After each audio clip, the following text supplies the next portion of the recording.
की जांच की जाए। तो हत्याकांड होते ही रहते हैं। एक शव आया, वहां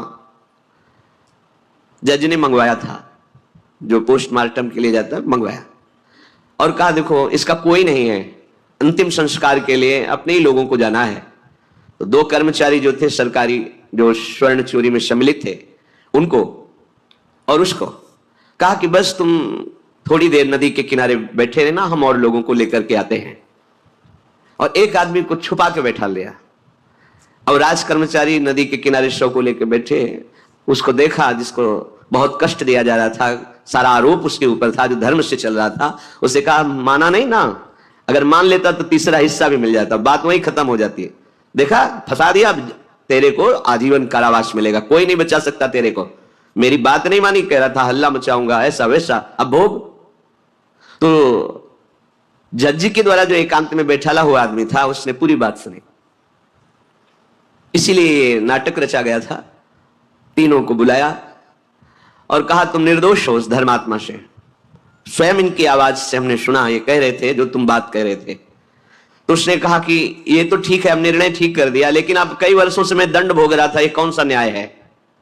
किस अपराध के कारण? मैं तो धर्म से चल रहा था, इसमें किंचन मात्र मेरा कोई अपराध नहीं था कि कई वर्ष से मैं सजा क्यों भोग रहा था? बार बार प्रताड़ना, नाना प्रकार के कष्ट क्यों भोगा मैं? जज ने कहा तुम हृदय को साक्षी करके बताओ, क्या कोई ऐसा अपराध किया है जिसका प्रकाश ना हुआ हो और तुम्हें दंड ना मिला हो? हम अब उसका कोई दंड थोड़ी तुम्हें देंगे, लेकिन तुम्हारे अंदर जो भगवान के प्रति आरोप है उसका निराकरण हो जाएगा। उसने कहा हाँ, यौवन अवस्था में मैंने किसी स्त्री को ऐसा ऐसा, और वो विरोध करने पर भी उसे मार दिया और आज तक बात कोई प्रकाशित नहीं हुई। तो बोले फिर भगवान को क्यों दोष देते हो? वो कर्म तुम्हारा दंड अगर मिल जाता तो नष्ट हो जाता, वो कर्म सुरक्षित है। उसी कर्म ने तुम्हें यहां अधर्म ना होने पर भी फंसाया और देखो तुम्हें भोगना पड़ा। तो निश्चित समझो, यदि आप अधर्म के द्वारा कोई भी सुख साधन करेंगे तो आप नष्ट होंगे। अधर्म के द्वारा आप धन आदि छीनना चाहेंगे तो आप नष्ट होंगे। अधर्म कर दिया है और उसका प्रायश्चित नहीं हुआ तो वो कर्म सुरक्षित है। ऐसी जगह फंसाएगा जहां 100% आपने कोई अपराध नहीं किया पर आपको उसका दंड भोगना पड़ेगा। फिर आपको लगेगा कि न्याय में अन्याय हो रहा है, कोई भगवान नहीं है। देखो मैंने बिल्कुल कसम खा के कहता हूं पाप नहीं किया, पर ये पाप का जो आरोप लगा वो पूर्व पाप आकर के तुम्हें दंडित कर रहा है। अब इस कर्म विधान को ये बहिर्मुख लोग क्या जानते हैं?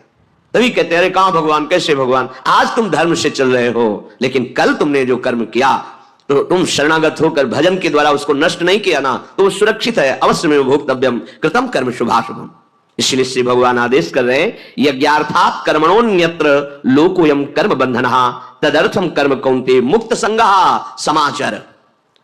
मुक्त हो जाओगे, न काम तुम्हें अधीन कर पाएगा, न पाप अधीन कर पाएगा, परमानंद में डूब जाओगे। केवल प्रभु के लिए कर्म करो। ये अगरबत्ती, धूपबत्ती, आरती, पूजा प्रभु को अपना नहीं माना तो ये थोड़ा शुभ कर्म बन गया, बस ये तुम्हारा प्रायश्चित नहीं होगा। जो तुमने अधर्माचरण के अगरबत्ती धूपबत्ती से खत्म होने वाले नहीं हैं, उनके लिए तुम्हें नाम जप करना पड़ेगा, नाम कीर्तन करना पड़ेगा। नाम कीर्तनम यस्य सर्व पाप प्रणाशनम, समस्त पापों का नाश करने में समर्थ है। राधा राधा राधा, कृष्ण कृष्ण कृष्ण, गोविंद गोविंद गोविंद। भगवान नाम, अगर भगवान नाम का आप निरंतर जप करने लगे तो आप स्वयं तर जाएंगे और लोगों को तार देंगे। मम भक्ति तो भुवनम पुनात सतरति सतरति सलोकाम तारयति। जो भी कर्म कर रहे हो वो भगवान के लिए भावना करो, उस कर्म को भगवान को समर्पित करो, तो तुमसे पापाचरण नहीं होगा। जो पापाचरण हो गए हैं 10 मिनट केवल बैठ करके अपने घर में ही ताली बजा के मंजीरा लेकर के, इसे नाटक मत समझो, आडंबर मत समझो। नहीं, जो आडंबर और नाटक किए हैं ना, वो जब अपना नाटक फैलाएंगे तो तुम उस नाटक से निकल नहीं पाओगे। माया का नाटक है। भगवान नाम कीर्तन, ये जो लोग कहते हैं ना कि भगवान तो हृदय में बैठे, दिखावे की क्या जरूरत है? अगर इतना बोध हो चुका है भगवान हृदय में बैठे, तब तो आप सिद्ध हो गए। केवल वाणी से बोल रहे हो, मनमानी आचरण कर रहे हो, दुर्गति को प्राप्त हो रहे हो। तो है ना सबके हृदय अच्छा तविकारी, पर सकल जीव जग दीन दुखारी। सबके हृदय में बैठा है पर दुर्दशा रोक रहा है क्या वो? क्यों? क्योंकि तुम केवल बातों से कहते हो सबके हृदय में बैठा है। ऐसा अनुभव किया? अगर ऐसा अनुभव किया तो व्यभिचार किसके साथ करते हो, चोरी किसकी करते हो, हिंसा की, कपट किससे, द्वेष किससे? बस केवल बातों से बात नहीं बनती। ये कर्म बातों से नष्ट नहीं होता, इसके लिए अनुष्ठान करना होगा नाम का। चाहे जैसी परिस्थिति हो, चाहे जो हो, जैसे भी हो, तुम्हारा मंगल होगा। अहोबत सपचतो गरियान यज्जिभ्यागे वर्तते नाम तुभ्यम। वो नीच आचरण करने वाला, अभक्ष पदार्थ खाने वाला भी यदि भगवान नाम उच्चारण करता है तो वो परम पावन हो जाता। अहो, आश्चर्य की बात, बड़े बड़े प्रायश्चित जिसे पावन नहीं कर सकते, भगवान नाम उसे पावन कर देता है। जैसी हरिवंश विचार के मनुज देह गुरु शरण गई, सकई तो सब पर पंच तजी कृष्ण कृष्ण गोविंद कही। कृष्ण कृष्ण गोविंद क्या जाता है। हम तो ये नहीं कह रहे कि तुम नहा के जपो, तुम ऐसा को, जैसे हो जहां हो, गोविंद गोविंद राधा राधा राधा वल्लभ श्री हरिवंश, तुम पावन हो जाओगे प्यारे। तुम्हारी दुर्गति, तुम्हारी विपत्ति, तुम्हारी उन्नति में जो बाधक कर्म है उनको नष्ट करो। किसी से भीख मांगने की जरूरत नहीं कृपा की। अगर नाम जप नहीं तो कहीं भी भाग के चले जाओ, देख लो तुम्हें क्या मिलता है। नाम जप करो, तुम स्वयं देने वाले बन जाओगे, मांगना मिट जाएगा जन्म जन्म का। विश्वास करो, जैसे भी हो, नहीं छोड़ पा रहे गंदी बातें, शुरू करो, नाम को तो अंदर लाओ, वो तुम्हें इतनी सामर्थ्य देगा, सब छूट जाएगा, सब छूट जाएगा। विश्वास करो, आज तक जितने बड़े बड़े ऊंचाई के पद पर पहुंचे हुए महात्मा हैं, सबके मूल में नाम पाया गया। निरंतर नाम जप, निरंतर अभ्यास करने से होता है। विश्वास करो, इसके बराबर न तीर्थ याटन है, न कोई अन्य साधन है। नाम कलयुग केवल नाम आधारा, सुमिर सुमिर नर उतर ही पारा। जिसने नाम का आश्रय ले लिया महासुखी हो गया। पर जब तक तुम्हारे पाप कर्म भस्म नहीं होते तब तक तुम्हें आनंद नहीं मिलेगा। इसलिए विश्वास करके दीर्घ काल तक सम्मान पूर्वक, आदर पूर्वक हृदय में नाम जप करो। जब पाप वासनाएं नष्ट हो जाएंगी, पाप प्रवृत्ति नष्ट हो जाएगी, तब आनंद की धारा, तुम्हें कोई भी विपत्ति, कोई भी संकट परास्त नहीं कर पाएगा। प्रश्न होता है कि हम बहुत प्रयास करते हैं पर सफलता नहीं मिलती। प्रयास को कहते हैं पुरुषार्थ, और सफलता नहीं मिली उसको कहते हैं प्रारब्ध। कभी कभी प्रारब्ध बहुत जोर का होता है, जो बड़े बड़े ऋषि मुनियों के ऊपर भी हावी हो जाता है। पर पुरुषार्थ व्यर्थ नहीं जाता। यदि वो सत है तो तुम्हारा पुरुषार्थ भी तो असत है। अगर राधा राधा बीच में बोलते रहो और प्रभु की भावना कर लो कि 8 घंटे से जो काम कर रहा हूं वो समय और वो कार्य दोनों प्रभु को समर्पित करते हैं, अब यह सत्य पुरुषार्थ हो गया। अब प्रारब्ध को बदलने की सामर्थ्य आ गई तुम्हारे पुरुषार्थ में। खिलवाड़ नहीं है। जो तुम एक भी कर्म करते हो वो कर्म सुरक्षित है, वो तुम्हें दंड देके रहेगा या तुम्हें सुखी करके रहेगा। असत है, पाप है तो दंड देगा, सत है, सुकृत है तो सुखी करेगा। विश्वास मानिए, ये सत्य वार्ता है, ये कोई चाटुकारिता की बात नहीं है। सत्य में सत्य रहता है, चाहे जो युग हो, चाहे जो समय हो, सत्य अपना प्रभाव दिखा के रहता है। इसलिए भगवान का आदेश है, तुम्हारा जीवन भगवत प्राप्ति के लिए, आनंद में डूबने के लिए, मस्त होने के लिए मिला है। ये मस्ती नशा में नहीं है, ये मस्ती दूसरों के शरीर का मांस खाने में नहीं है, ये मस्ती दूसरों की हिंसा व्यभिचार इसमें नहीं है। मस्ती है स्वात्मानंद की। जब कोई चाह नहीं, कोई परवाह नहीं, मृत्यु भी एक खिलौना लगने लगे, उसे मस्ती कहते हैं। वो मस्ती आती है भगवान नाम जप से। शुद्ध ज्ञान का प्रकाश हुआ, मरने का भय खत्म हो गया, क्योंकि शरीर राग नष्ट हो गया। इसलिए सावधान होकर जो जहां जैसी भी परिस्थिति में हो, भगवान नाम सदैव अपने पास रखो। राधा राधा कृष्ण कृष्ण गोविंद गोविंद। देख लेना, निहाल हो जाओगे, निहाल हो जाओगे, मस्त हो जाओगे। हमारी बात मान लो, हमारी प्रार्थना मान लो। कुछ इसमें नहीं लगता है, इसमें न पैसा देने की बात कर रहे, ना कोई संयम नियम की बात कर रहे। जैसे बने, मन नहीं लगता मत लगने दो, ये बड़ा दुष्ट है। ये लगता है हमें दुर्गति कराने के लिए। अगर इसकी हां में हां मिलाओगे तो ऐसे निंदनीय कर्म कराता है, घृणा होती है अपने मन से। देखो ना, झांक के देखो ना मन को, कभी ये तृप्त नहीं हुआ। वही गंदी बात, वही गंदा चिंतन, वही गंदे आचरण की प्रेरणा। इस दुष्ट को मित्र मानते हो, ऐसे मन को? जो हमारा खास दुश्मन है वो मन है। वासनाओं में फंसा हुआ, वासनाओं की प्रेरणा करने वाला दुश्मन मन है। इस मन को डंडे से मारो। डंडा है हरिनाम। जितना जपोगे मन उतना ही सावधान रहेगा। कृष्ण कृष्ण गोविंद गोविंद गोविंद निरंतर रटन करो। राधा राधा राधा। क्या जाता है? जिह्वा से नाम उच्चारण कर रहे, शरीर से अच्छे कर्म कर रहे हैं, विचार अपने आप पावन होने लगेंगे। विचार पावन हुआ तो महात्मा हो गया, चाहे वो गृहस्थ हो चाहे वो विरक्त हो। तो ध्यान दीजिए, हमारे पुरुषार्थ को प्रबल करने वाला और प्रारब्ध को नष्ट करने वाला एक ही महान समर्थ है, भगवान नाम। इसके सामने कोई साधन बराबरी नहीं कर सकता। ये महामहिम नाम भगवान का है, भगवान को भी अधीन करने की सामर्थ्य रखता है। ये जो निकृष्ट भाव बैठा हुआ है, बेटी हुई उदास हो गए, लड़का हुआ थाली बजाओ घंटा बजाओ, जिससे बहुत बड़ा, बिल्कुल ठीक नहीं है। ये बेटा होता किससे है? बेटी से ही होता है। तुम किससे हुए हो? किसी मां से हुए हो। वो क्या थी? किसी की बेटी ही थी। कैसी मूर्खता छा गई है, गर्भस्थ बेटी की कोई परवाह न करके उसको, ये क्या है? कितने राक्षस वृत्ति में आ गए हैं हमारी। राक्षस भी अपने बच्चों को नहीं खाते। कितनी राक्षसी बुद्धि है। हम सुंदर दिखना चाहते हैं, समाज में सम्मान पाना चाहते हैं, और पाप कर्म कैसा? बेटी है गर्भ में, हत्या करा दो, नहीं चाहिए। बेटा कहां से पैदा होगा? वो किसी की बेटी से ही तो पैदा हो रहा है। कैसी मूर्खता छा जाती है। वैसे भी शास्त्र में स्त्री हत्या करना बहुत बड़ा महापाप कहा गया है। फिर भ्रूण हत्या, गर्भ हत्या, गर्भस्थ शिशु की, उसमें भी कन्या, सर्वनाश। इसके बाद फिर रोते हैं, हमने कौन सा पाप किया, भगवान ने हमारा पुत्र छीन लिया। कौन सा पाप किया, भगवान ने ऐसा कर दिया।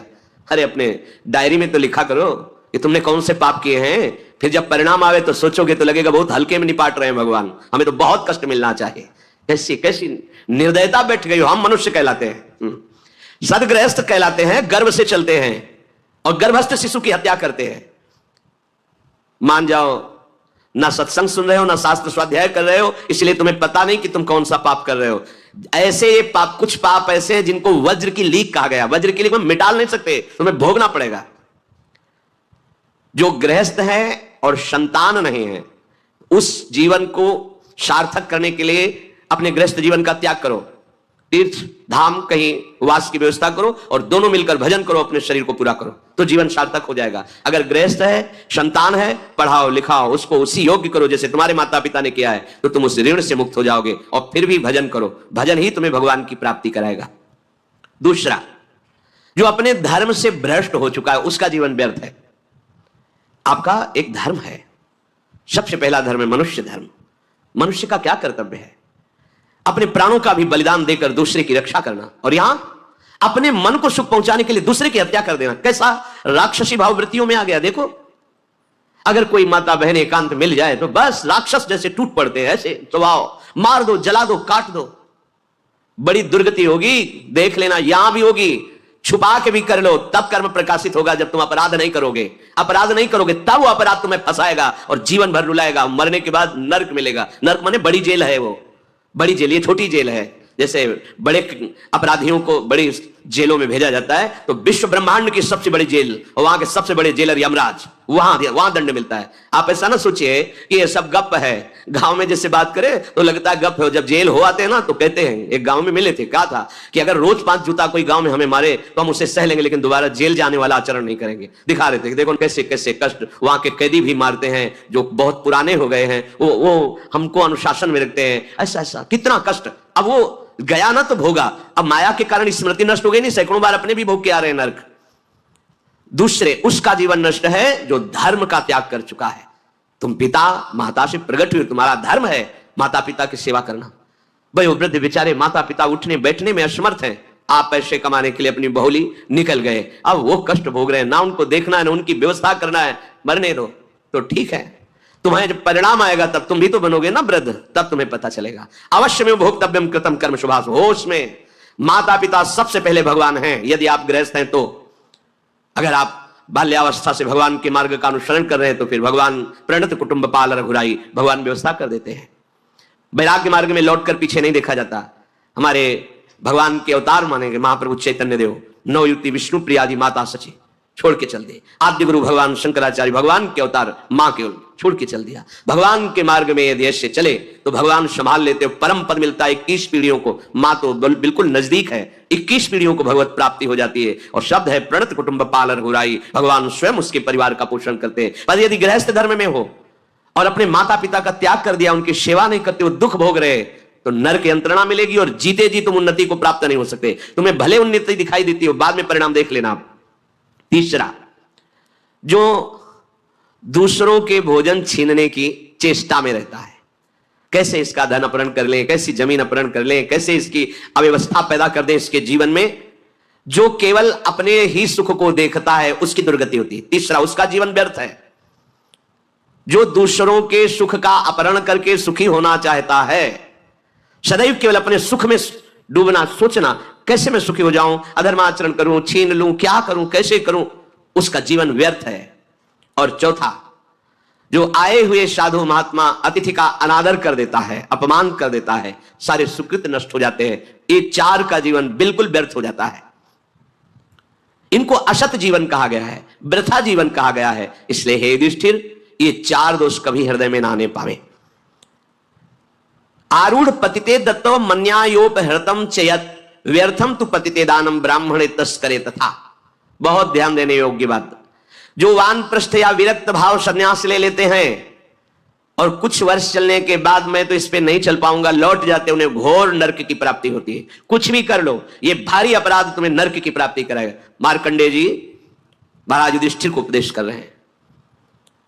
एक बार एक सन्यासी जी ने कहा था कि हमने गुरुजनों से सुना है कि जो वचन से संकल्प ले ले कि बस अब कुछ महीने बाद हम संन्यास ले लेंगे और विरक्त होकर भगवान का भजन करेंगे, और यदि वो ऐसा नहीं करता तो उसे चंद्रायण व्रत रहना चाहिए, तब उस पाप से मुक्त होगा। चंद्रायण व्रत कहते हैं प्रतिपदा को 1 ग्रास, द्वितीया को 2 ग्रास और अमावस्या को 15 ग्रास, फिर नीचे घटाते चले जाओ 14, 13, 12, 11 ऐसे पूर्णिमा को पूर्ण 1 महीने ऐसे उपवास रहने से हम संन्यास लेंगे। इस बात के अपराध का उसको संन्यास लिया नहीं, केवल घोषणा कर दी थी। और जो संन्यास ले लिया या वानप्रस्थ, वानप्रस्थ कहते हैं पत्नी के सहित विरक्त होकर भजन करना। गृहस्थ में थे, अब निर्णय कर लिया कि अब आजीवन हम ब्रह्मचर्य रहेंगे और भगवान का भजन करेंगे, धाम तीर्थ वन आदि में रहकर वो जीवन में दोनों भजन करके भगवान की प्राप्ति में लगा, उन्हें वानप्रस्थ कहते हैं। संन्यास जो पूर्णतया वैराग्यवान होकर केवल भगवान के आश्रित जीवन। संन्यास मार्ग में माता पिता परिवार का दिया हुआ कुछ स्वीकार नहीं किया जाता, उनके द्वारा भरण पोषण नहीं स्वीकार किया जाता। अगर स्वीकार करता है अपने धर्म से भ्रष्ट हो जाता है। ये मनमानी आचरण, न शास्त्र स्वाध्याय है न सत्संग में श्रद्धा है। मनमानी आचरण से अध्यात्म मार्ग प्रकाशित नहीं होता। जिसने संन्यास ले लिया और वो फिर गृहस्थ में लौट जाता है, अब हमसे तो होने वाला नहीं, तो उसे आरूढ़ पतित कहते हैं। आरूढ़ पतिते दत्तो मन्यानयोपहृतम चयत, उसको दुर्गति प्राप्त होती है। इसलिए होश में ये मार्ग ऐसा नहीं, अब हमारा मन नहीं लगता अरे अहो भाग्य है कि तुम्हारे भाग्य से विषय भोग मिटा दिया भगवान ने, तुम्हें परमार्थ का मार्ग दे दिया। जिसको छोड़ना कठिन है भगवान ने उसे काट दिया, चलो मेरे मार्ग में चलो। हम मनमानी आचरण नहीं, बिल्कुल नहीं। यहां शास्त्र आदेश करता है ऐसे नहीं होना चाहिए कि 4 दिन हुए कपड़ा उतार दिया, कपड़े बदल लिए, 5वें दिन फिर उसी पोशाक में। तो जानते हो इससे क्या होगा? जीवन भर कुछ कर लो, दुर्गति प्राप्त होगी। तस्मात् शास्त्रम प्रमाणम ते कार्याकार्यो, ये कानून है। कानून में फंस गए तो सजा निश्चित होगी। ये भागवतिक कानून जैसे एक राजकीय कानून है, तो ये भागवतिक त्रिभुवन का कानून है। त्रिभुवन में कहीं यही कानून काम करेगा। अलग अलग देश का कानून है, लेकिन ये त्रिभुवन का कानून है, विश्व का कानून है, ये भगवदीय कानून है। अगर इसमें फंस गए तो निकलना मुश्किल हो जाएगा। बहुत साल शास्त्र के अनुसार चलो। तो जो वानप्रस्थ या संन्यास लेकर के पुनः गृहस्थ धर्म से युक्त हो जाता है, उसकी दुर्गति निश्चित हो जाती है। आप वो कर ही नहीं पाओगे। जैसे कहते हैं अब मंत्र ले लिया, आप क्या जाने की जरूरत है? मंत्र प्रकाशित ही नहीं होगा, जप ही नहीं पाओगे। लिख के देख लो, ये शब्द लिख लो, मंत्र नहीं प्रकाशित होगा, जप ही नहीं पाओगे। खिलवाड़ है परमार्थ चलना। एक एक अक्षर में अगर त्रुटि हो जाती है तो छाती जलेगी। कैसे गलती कैसे होगी? एक अक्षर भी अगर शास्त्र सम्मत इष्ट प्रेरित है, हृदय शीतल रहेगा, परमार्थ प्रकाशित रहेगा। ये मार्ग है। अब कौन शास्त्र स्वाध्याय करता है? कहां में सत्य चर्चा सुनने को मिलती है? भगवत कृपा है जो सुनने को मिल रही है, इसको हृदय में धारण करो। जो जीवन हमें भगवान ने दिया है ये निंदनीय जीवन नहीं है, ये रोने वाला जीवन नहीं कि हाय हमें दूल्हा नहीं मिला, दुल्हन नहीं मिली, हाँ संसार के भोग नहीं मिले, परिवार बड़ी कृपा हुई जिस दलदल से हम नहीं निकल सकते थे, नहीं निकल पाए अनंत जन्मों से, आज हमारी लाडली ने फूल जैसा मुझे अलग कर दिया। ये ग्रह कारज नाना जंजाला तेति दुर्गम शैल विशाला, ये शर्म आवत अति कठिनाई, राम कृपा बिनु आए न जाई। भगवान ने तुम पर कृपा की, तुम्हें नाचना चाहिए कि रोना चाहिए? विषयों को देख देख कर जलते हो, भोगने की लालसा रखते हो। कैसा जीवन? व्यर्थ जीवन। बिल्कुल नहीं। सावधान, तुम्हारा जीवन भगवान के लिए, तुम्हारे भाग्य में श्री जी लिख दी गई। हमें नाचना चाहिए। हमारे भाग्य को बदल कर प्रभु ने अपना चरणारविंद, अपना धाम, अपना नाम, अपनी सेवा दे दी। धिक्कार है अगर ऐसे होने पर भी ललचाए और उस मार्ग की तरफ जाए जहां से श्री जी ने निकाल लिया है। तो जो वानप्रस्थ या संन्यास धर्म स्वीकार करके पुनः गृहस्थ धर्म का आश्रय ले लेता है, उसकी नारकी गति होती, दुर्गति होती है। और जो पापाचरण करके, अन्याय से, अधर्म से छीन झपट करके धन और सोचता है उसमें कुछ दान कर देंगे। जैसे किसी ने प्रश्न किया था ब्लैक और व्हाइट, कि अब हम तो ब्लैक और व्हाइट का मतलब काला और सफेद समझते हैं, तो काला धन का मतलब होता होगा अधर्म।